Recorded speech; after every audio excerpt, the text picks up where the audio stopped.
The latest event in Nier Reincarnation has the best rewards so far, I believe. You get the opportunity to have a maxed out level 90 Wind Greatsword, which is really good for those players that went for an early A2. You also get some advanced handbooks, which will allow you to awaken one 4-star unit of your choice one step further, just as if you had gotten a dupe. So it's really good rewards.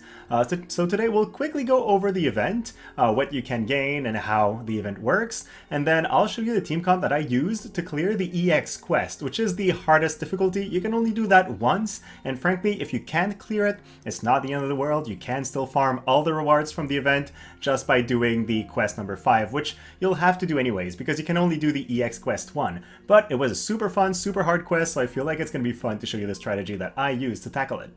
Let's begin by taking a look at how the event works, and it's actually fairly simple. There are a bunch of quests that you can do. I recommend you farm the one that you can clear with the highest force. They're all wind element quests, so if you take a fire team in there, you should be able to clear some of them. As you clear the quest, you will be getting some memoirs, and these can be up to 4-star memoirs. They are all of the Of King and Soldiers set, which is a set that gives you extra attack if you have multiple pieces. So just for the memoirs you're getting, it's not a bad event to farm. You will eventually get better sets on your units, and I definitely want at least 2 of that attack up set, so it's going to be a good thing to farm. You also get those summon tickets, which you can use in the event summons. That's where you'll be getting most of the rewards. So if you go into the summon section under events, you now have those, and as you can tell, there's several different boxes that you'll slowly gain rewards for as you pull. If you're familiar with War of the Visions, it's just like the Bucks events, where once you have pulled all the items that are featured as the main prizes, you can click the level up box and it moves you to the next one. So basically you begin with box number 1. Once you've gotten all that, you can decide to move to box number 2, 3, and so forth. And when you're finally at box number 7, you have the option to refresh the box. So you'll always have something to farm, but the main rewards you'll already get by number 1 through 6. So 1 through 4 will net you one of those greatswords, allowing you to eventually max it out. But what you really want, I think, are mainly these advanced handbooks, which, as I said, are going to allow you to awaken a unit to the next level. So that's pretty good. In my case, for example, once I've gotten all 10 that the event drops, I will finally take my A2 from level 85 to level 90. So that's going to be pretty relevant. You also gain a couple gems, so pretty good for eventual summons. So that's just, basically that's what the event is. You slowly farm the tickets doing the quest, then you can summon away until you've gotten all the prizes you want. Now, you do get bonus tickets for equipping the event weapons. So there's 2 of them. There's the Greatsword you'll be getting, and one-handed fire sword. I recommend you equip both onto your team, because it's going to net you a bunch of extra tickets every time, so you're just going to farm them quicker as you do. And as per the usual events we get, you should awaken them, because the more awakened they are, the more extra tickets you get. So that's the event in a nutshell. Now on to the team I've used to clear the EX quest. So, unfortunately, there is no way for me to show you the clear, because once you've done the quest once, it actually removes it entirely from the game.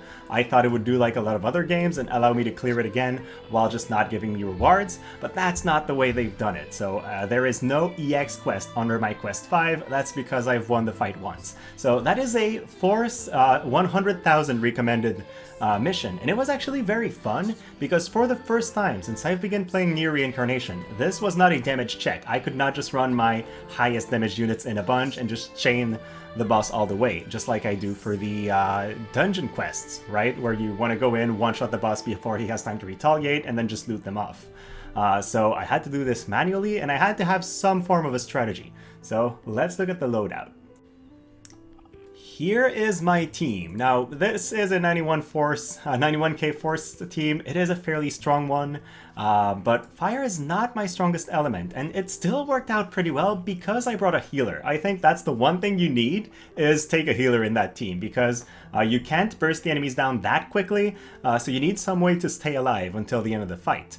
Let's look at that healer first. Now, my healer is The Abstract Captive, I got her at level 75. I was lucky enough to pull her twice while pulling for other stuff, but I'm pretty sure the 2-star version could also do that because they both have healing capabilities. The idea is her unique skill heals people for 38% of their max HP, so that just helps keeping everybody alive.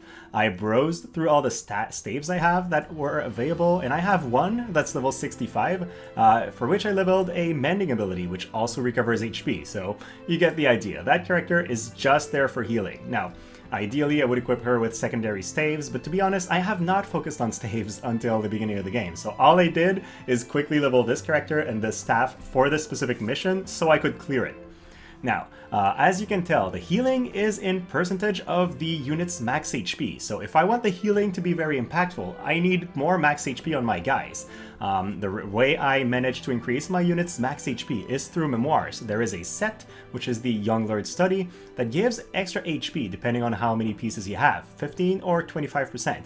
I have a couple of these. I have a 3-piece set on my A2 to increase her HP by a lot, and also on my 2B. That way, whenever they get healed a lot more, so that's the general idea. If I take a look at one of their stats, for example, my A2 has 110,000 HP, so whenever she gets healed by a lot. Now you might be wondering, where do I farm this set?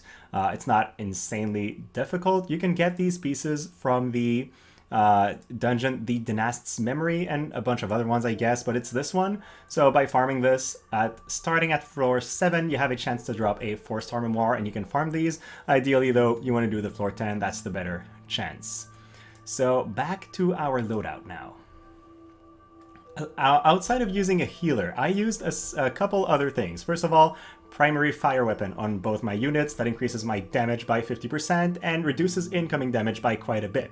Now, I would have loved to use a fire staff, but I don't own one, first of all, and I needed a staff that would increase my healing, so that's what we've been doing.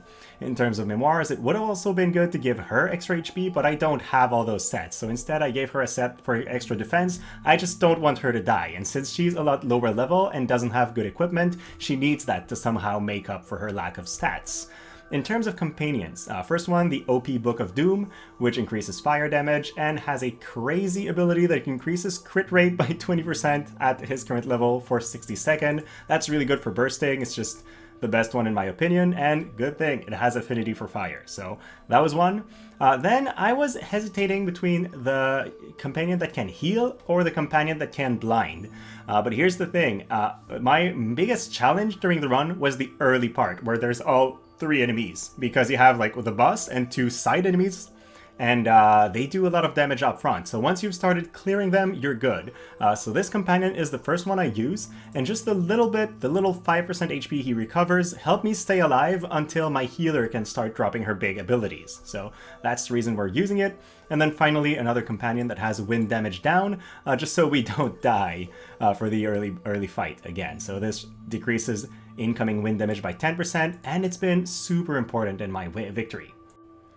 Now, I unfortunately can't show you the EX clear because I've already done it, and they remove it from the game once you have. So I'll have to show you my strategy on clear number 5. It's a lot easier, but the strategy isn't all that different.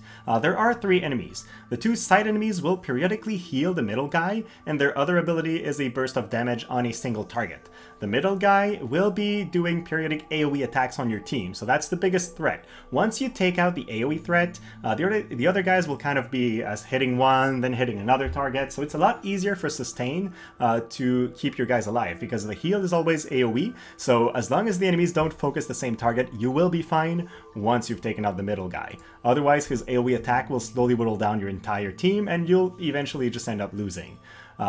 So yes, I did say these side guys would heal the middle guy though, so you kind of have to burst him, but the heal isn't all that relevant. It does around 200,000 healing, and the burst damage, I find, is a lot higher than that, so we're actually fine in that front. As you can tell, this one guy at that difficulty dies a lot easily though, so it's not that good of a showing. But basically, you just do the usual rush strat where you let everybody's abilities queue up. Seems like I forgot to turn off auto, so we'll have used a couple abilities, but normally I would wait until all of these are charged and drop them all together to build a big chain and try to kill the boss. since the other guys would be hitting me, first one I use is the healing if I need it.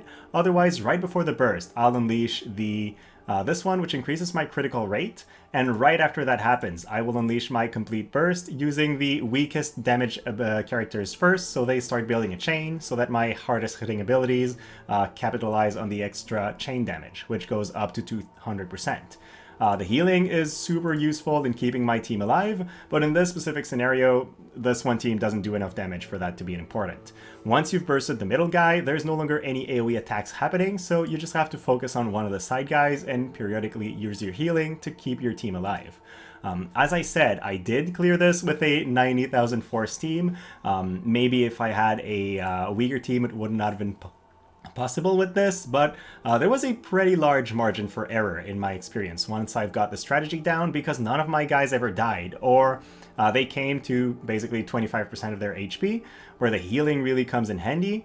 But it wasn't all that bad. And as you can tell, the amounts of healing is pretty insane. They heal for about 30,000. There is no enemy hitting for 30,000 in that mission, so that usually goes pretty well. So that's the strategy I used, and that is the event in a nutshell. If there's anything I haven't covered that you'd like to hear of, let me know. It'll be my pleasure to talk about that. Otherwise, guys, thank you so much for watching, and have a great rest of your day.